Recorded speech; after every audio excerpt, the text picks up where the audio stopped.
Festival, ovo mu je treća godina. Prvi je bio, nije bio međunarodnog karaktera, a ova zadnja dva su međunarodnog karaktera. Iz godine u godinu dolaze, kao što sami možete vidjeti, sve više i više učesnika.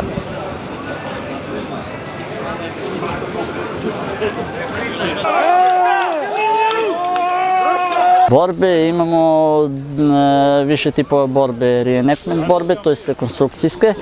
To je blaži vid borbe, tu se igra na udarac u glavu, kad protivnik osjeti udarac u glavu, samo klekne dole i to je to izgubio.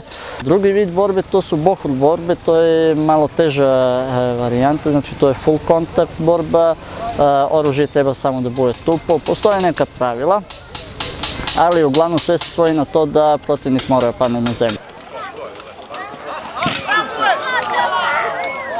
Vidite, treba da ima dosta toga. U današnje vreme to je malo teže, ali se trudimo da što više negujemo taj duh viteštva, da budemo dobri, pošteni, nezlonamerni, da pomožemo jedni drugima, poštovanje prema mlađima, starijima, ženama. Druženje i borba, to su ta dva osnovna elementa koje čine naš festival. Ne samo vitezove i srednjevekovnu damu krasi veliko junaštvo. Dakle, jedna čvrstina.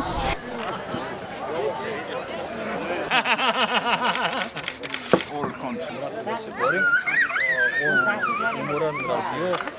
Ok, ja bi mogao da izdržim, nije problem.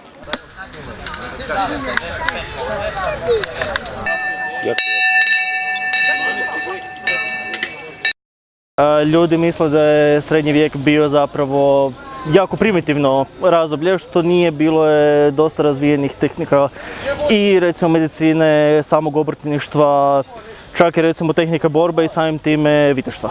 Prvo došlo prikazati nešto ovako starih zanata. Znači, kako su se nekada radile igračke, pokazujemo one, ajmo reći, finish koji se radi na terenu. Omogućavamo djeci da se kroz ovakve neke igračke upoznaju sa povijesti kroz igru i naravno damo im da se zabave ovdje.